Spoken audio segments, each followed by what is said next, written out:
Hello anime lovers, स्वागत है आपका चैनल पर। और आज मैं एक्सप्लेन करने वाला हूँ जुजुत्सु काइसेन सीजन 3 के एपिसोड नंबर 5 को। तो चलिए जानते हैं आगे की कहानी को बिना किसी देरी के। एपिसोड की शुरुआत मासामिची यागा से होती है। यागा ने जब पांडा को बनाया था तो हायर अप्स ने उसे अरेस्ट करवा लिया था, क्योंकि यागा ने ऐसा कर्स्ड पपेट बना दिया था जिसकी कर्स्ड एनर्जी उसके अंदर से जनरेट होती है। आसान शब्दों में कहें तो पांडा बाकी इंसानों की तरह जिंदा था, और ये बहुत बड़ी बात है क्योंकि ऐसे तो यागा पांडा के जैसे बहुत सारे पपेट्स की आर्मी खड़ी कर सकता है। हायर अप्स चाहते थे कि यागा अपनी टेक्निक उन्हें भी बता दे, पर यागा साफ मना कर देता है क्योंकि वो जानता था कि हायर अप्स इस टेक्निक का गलत इस्तेमाल ही करेंगे। तो वो उनसे कह देता है कि उसने गलती से पांडा को बना दिया और अब ऐसा फिर से नहीं होगा। कहानी वापस प्रेजेंट में आती है और हम देखते हैं कि यागा ने और भी ऑटोमेटिक पपेट्स बनाए हुए थे, पर उसने उन्हें एक जंगल में छुपा रखा था। एक पपेट यागा से आके पूछता है कि उसका मूड खराब क्यों है, तो यागा बोलता है कि अब मैं कई दिनों तक तुमसे मिलने नहीं आ पाऊंगा, लेकिन मेरे बिना भी तुम लोग ठीक रहोगे। इस जंगल को मास्टर टेंगेन प्रोटेक्ट करते हैं और तुम्हारी मदर भी तुमसे मिलने आती रहेगी। सभी पपेट्स यागा को अलविदा कहते हैं और ये भी कि वो उसे मिस करेंगे। दूसरी तरफ हम पांडा को देखते हैं जिसे हायर अप्स ने पकड़ लिया था, क्योंकि वो जानते हैं कि पांडा के लिए यागा उनके पास जरूर आएगा।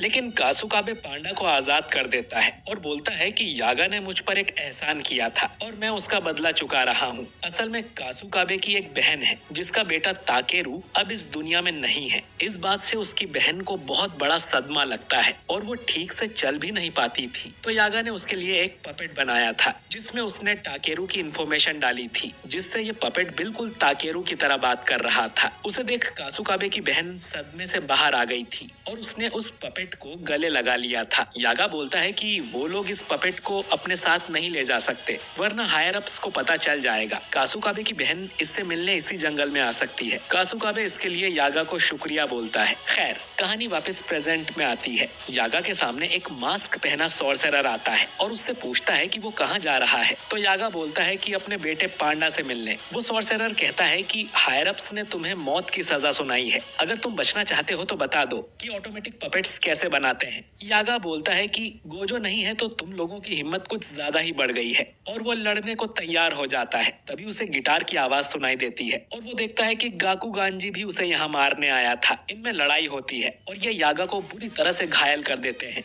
गाकुगांजी फिर उस दूसरे सॉर्सरर को यहाँ से जाने को बोलता है। इसके बाद यागा ऑटोमेटिक पपेट बनाने की मेथड बताने लगता है कि उन्हें सोल इंफॉर्मेशन की कॉपी करके कर्स्ड पपेट के कोर में डालना होता है। उन्हें 3 सोल्स को एक कोर में डालना होगा जो एक दूसरे को ऑब्जर्व करती रहेंगी, और करीब 3 महीने बाद एक ऑटोमेटिक पपेट बन जाएगा। गाकुगांजी पूछता है कि तुम ये सब अब क्यों बता रहे हो, पहले बताते तो तुम बच सकते थे। यागा बोलता है कि ये एक कर्स है जो मैं अब तुम्हें दे रहा हूँ। तभी पांडा यहाँ भागते हुए आता है और देखता है कि उसने आने में देर कर दी, क्योंकि उसका फादर यागा अब इस दुनिया में नहीं है। वो भागकर यागा के पास जाता है। गाकुगांजी पूछता है कि तुम मुझसे लड़ोगे नहीं, तुम्हें गुस्सा नहीं आ रहा। पांडा कहता है कि मैं बाकी इंसानों जैसा नहीं हूँ, तुम्हारी यागा से कोई दुश्मनी नहीं थी, तुम बस ऊपर के ऑर्डर्स फॉलो कर रहे थे। लेकिन ये बात जरूर याद रखना कि एक पांडा भी रो सकता है। पांडा यागा की मौत पे रोने लगता है। दूसरी तरफ हम यूजी और मेगुमी को देखते हैं, जिन्हें टेंगेन ने बताया कि हकारी ने एक बिल्डिंग के अंदर अपना फाइट क्लब खोल रखा है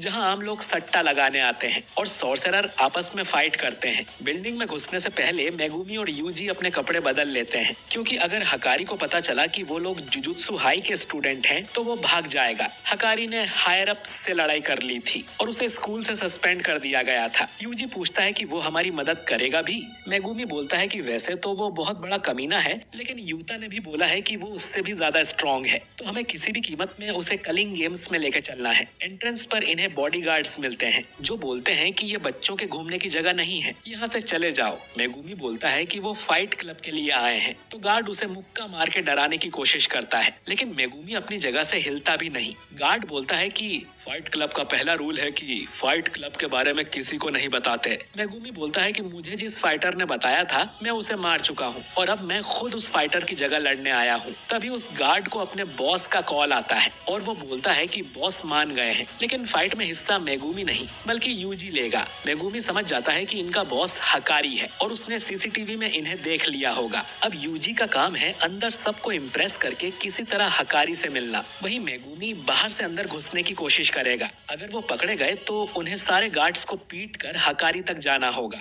लेकिन उन्हें हकारी की मदद चाहिए, तो उन्हें हकारी को गुस्सा दिलाने का कोई काम नहीं करना है। अब शाम को यूजी अंदर जाता है। गार्ड उसे बताता है कि फाइट के 2 रूल्स हैं। पहला कि फाइट करने वाले फाइट छोड़ के भाग नहीं सकते, और दूसरा कि उन्हें कर्स्ड टेक्निक का इस्तेमाल नहीं करना है, क्योंकि आम लोग कर्स टेक्निक को देख नहीं सकते, तो उनके लिए मैच बोरिंग हो जाता है। यूजी पूछता है कि उनका बॉस कैसा है, तो गार्ड बोलता है कि तुम खुद उनसे मिलके देख लेना। यहाँ 2 तरह के मैच होते हैं, पहले तो असली और दूसरे स्क्रिप्टेड, जिनकी स्क्रिप्ट बॉस खुद बनाते हैं। और यूजी ने आज अच्छा खेल दिखाया तो बॉस उसे मिलने जरूर बुलाएंगे। यूजी फाइटिंग एरिया में जाता है जहाँ कई सारे लोग थे, और ये देख यूजी खुश हो जाता है कि उसका ओपोनेंट और कोई नहीं बल्कि पांडा है। हकारी को हम सीसीटीवी वाले कमरे में देखते हैं, जो किरारा के साथ बैठा हुआ था। किरारा भी जुजुत्सु की 3rd ईयर स्टूडेंट रह चुकी है। हकारी बोलता है कि आजकल के मैच बहुत ठंडे और बोरिंग हो गए हैं, क्योंकि ऐसे बहुत कम लोग हैं जो पांडा को हरा सकते हैं। लेकिन यूजी और पांडा बहुत अच्छे से लड़ रहे थे और सबका मनोरंजन कर रहे थे। यूजी पांडा से पूछता है कि उसे हकारी मिला क्या,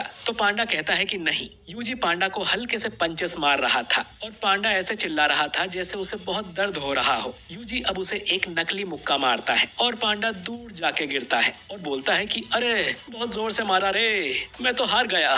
यूजी की फाइट देख हकारी भी इम्प्रेस हो जाता है और उसे अपने ऑफिस में मिलने बुलाता है। गार्ड की शेडो में छुपा मेगुमी भी ये बात सुन लेता है। पांडा और मेगुमी फिर जंगल में मिलते हैं। पांडा बताता है कि हकारी अपने ऑफिस में ही बैठा रहता है, लेकिन पांडा कभी उसके ऑफिस तक पहुंच ही नहीं पाता। ये शायद किरारा की कर्स्ड टेक्निक की वजह से हो रहा होगा। मेगुमी पूछता है कि किरारा तो एक लड़का था ना, तो पांडा कहता है कि हाँ, स्कूल में वो लड़का ही था। खैर, अब सब कुछ यूजी के हाथ में है। पांडा कहता है कि यूजी की पर्सनैलिटी हकारी को जरूर पसंद आएगी, लेकिन यूजी को ढंग से झूठ बोलना नहीं आता, तो वो पकड़ा न जाए इस डर से दोनों डिसाइड करते हैं कि जैसे ही यूजी हकारी के रूम में जाएगा, ये बाहर के सभी गार्ड्स को सुला देंगे। बस दिक्कत किरारा की टेक्निक है। इधर यूजी और भी मैच जीत जाता है, और फिर हकारी उसे अपने रूम में बुलाता है। हकारी यूजी से पूछता है कि क्या तुम दिन में सिर्फ 1 घंटा काम करके महीने के 10,000 येन कमाना चाहते हो? यूजी पूछता है कि काम कौन सा करना है, तो हकारी कहता है कि वो जानने के लिए तुम्हें 20,000 येन देकर एक कोर्स खरीदना होगा।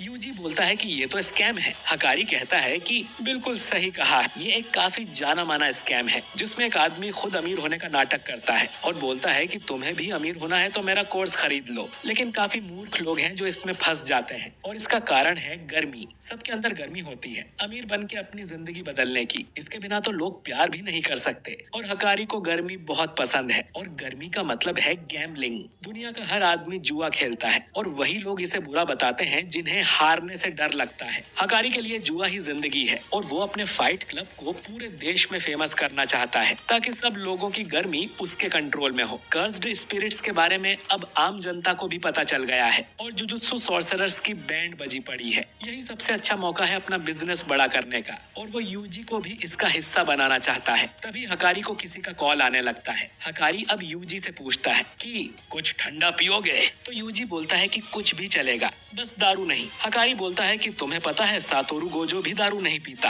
अब यूजी कहता है कि ये सातोरु गोजो कौन है, कभी उसके बारे में सुना नहीं, और यहाँ उसका झूठ पकड़ा जाता है, क्योंकि दुनिया में ऐसा कोई सॉर्सरर नहीं है जो गोजो को ना जानता हो। हकारी यूजी से बोलता है कि तुम जुजुत्सु हाई से आए हो ना, और ऐसा कहकर वो उस पे हमला कर देता है और बोलता है कि उसे किरारा का कॉल आ रहा है, मतलब जरूर कुछ गड़बड़ है। यूजी उसे बोलता है कि पहले मेरी बात सुन लो, लेकिन हकारी कहता है कि बिल्कुल नहीं, क्योंकि अब मैं ठंडा हो गया हूँ। और ये एपिसोड यहीं पर एंड हो जाता है। तो दोस्तों, क्या ये लोग हकारी को मना पाएंगे? जानेंगे अगले एपिसोड में। वीडियो अच्छा लगा हो तो इसे लाइक और शेयर कीजिए। कमेंट करके बताइए कि आपको ये एपिसोड कैसा लगा, और अगर आप हमारे चैनल पर नए हैं तो हमारे चैनल को सब्सक्राइब करके बेल आइकन जरूर दबाइए। मैं मिलता हूँ आपसे बहुत ही जल्द अगले वीडियो के साथ। शुक्रिया।